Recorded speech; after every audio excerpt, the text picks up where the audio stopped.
Hi everyone, and welcome back to So Blessed by Jess. And today we're going to do another block in our Civil War sampler book. The block today is called Blockade. And it's pretty much a quarter square triangle in a square, but these squares are triangles, are half square triangles. And then, so we're doing a lot of what we've been doing the last two blocks. Which is good for growth, for making sure that we're understanding our skills and that we can do it, and we're practicing, and practicing is good. And also in today's block, out of request from a special someone, we are going to use my tailor's clapper. And so we're going to use a tailor's clapper after we iron.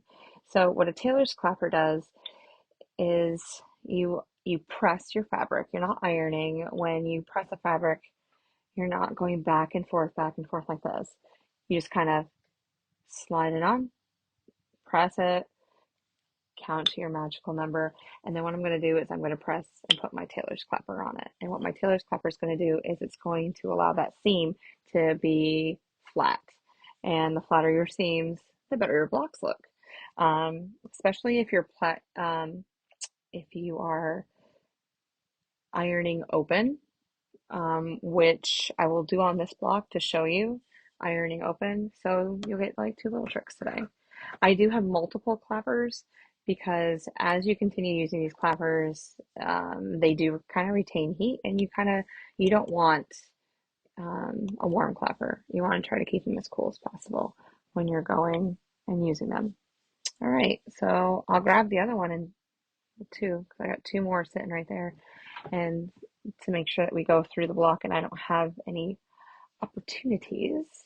But yeah, let's go ahead and do Blockade and have fun with it. Oh, maybe I should show you the fabrics first, right? Okay, so today's fabrics. Now this is, I know where this is from Etzar. This is from Andover Fabrics. This is part of her um, English Garden line. Yes, because I have used this fabric multiple times, but it does look like reproduction. I have this guy. So it's going to be our center and our outside triangles. And then the blockade part is three light fabrics. I believe this is Andover too. So, right. That's what we're working with today. Let's go ahead. I'm going to go ahead and cut them. We'll set it up on the mat and we'll start sewing.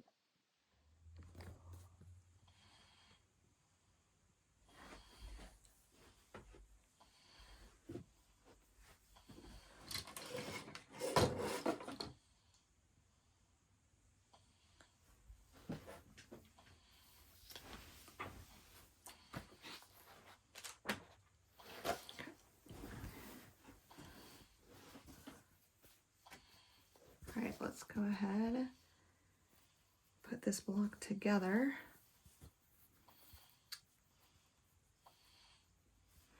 Short sides touching. Opposite. Okay. Then we're gonna let's pick this one. I just need to find that one. It's gonna go on the outside of our square.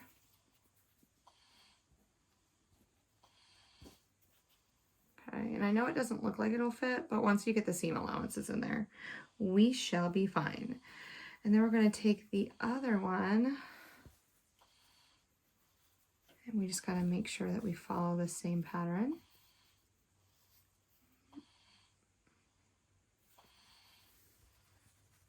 All the way around.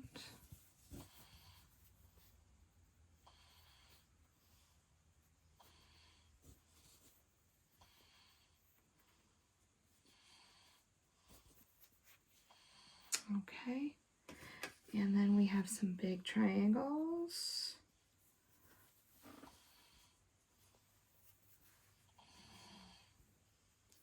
So we're going to be doing a lot of the same construction that we've been doing the last couple of videos if you've been following along. We're going to start with the center and work our way out. We can also pair up these triangles and sew them together also as we're working through. And if you see triangles that you can just go ahead and sew and put back and go right ahead, it'd be amazing.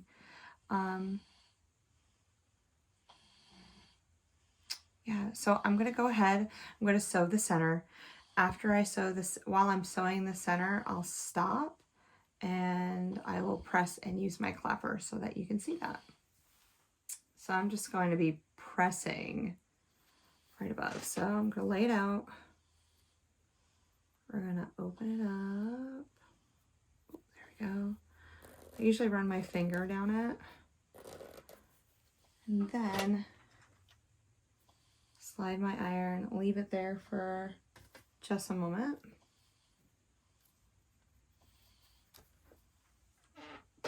And then put my clapper on it right away, right on that seam.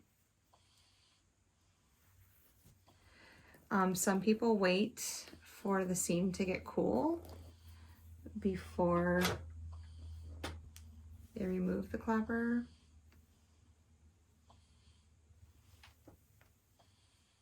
Well, it depends on how I'm feeling. Since I'm speeding this guy up, I'll just lay them down together. Now the only thing with making sure that your seams are open is that you're unable to have nested seams.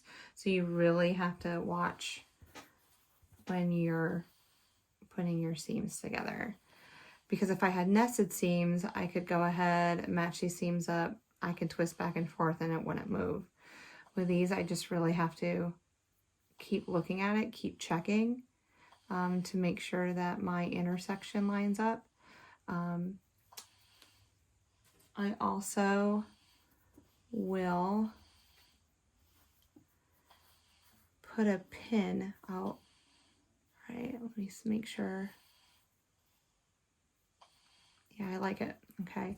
I'll also put a pin on this side. And so it's just short of where my seam is. So when I'm doing my 1/4 inch seam, it's not going to move. And if I do pin, you'll see me pin like this. And it kind of looks upside down. Because a lot of other people, you know, when we're learning to pin, we learn this way. And our pin's kind of sticking out and we got to move it.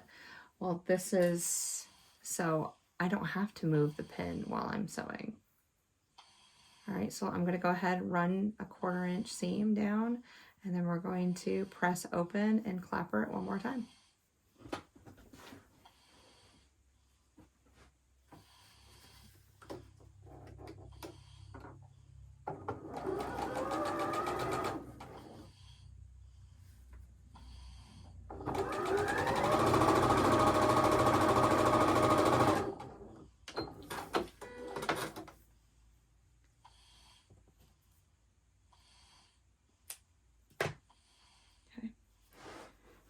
All right, so my pin's still in there. I'm gonna go ahead and pull that out.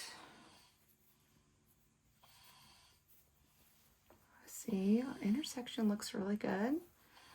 Fold it over, run my finger down, slide my iron on it. I usually count to 5 and put my clapper on it. Kind of hold the clapper there. If it's a thicker seam, sometimes I'll stack my clappers on top of each other. But again, you're going to want to use your clapper until the fabric has cooled. That's the way it should be used. Are you going to see that in this video? No, everything's still warm. And there is my block. Now I'm going to go ahead and cut these dog ears off, or bunny ears, depending on who you are. And so that we can go ahead and continue adding all of these pieces because we don't want any bulks in our seams.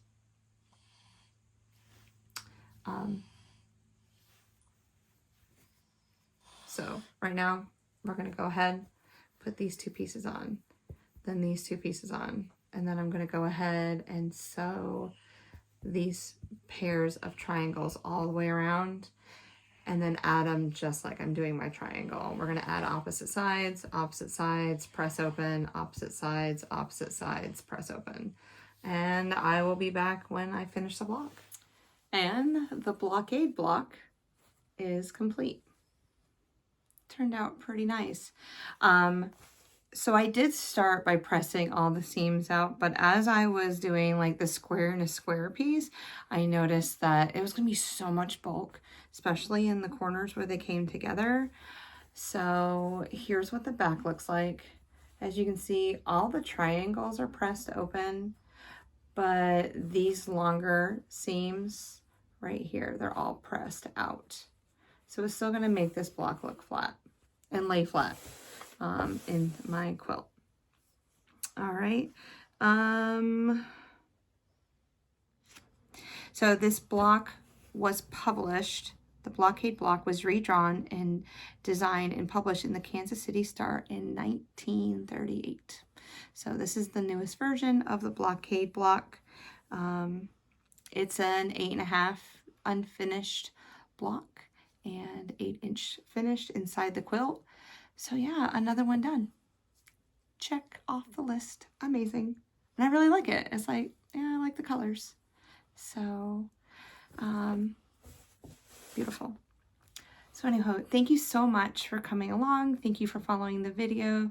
If you've never seen a clapper, this is a little warm still on the bottom. Never dealt with a clapper before.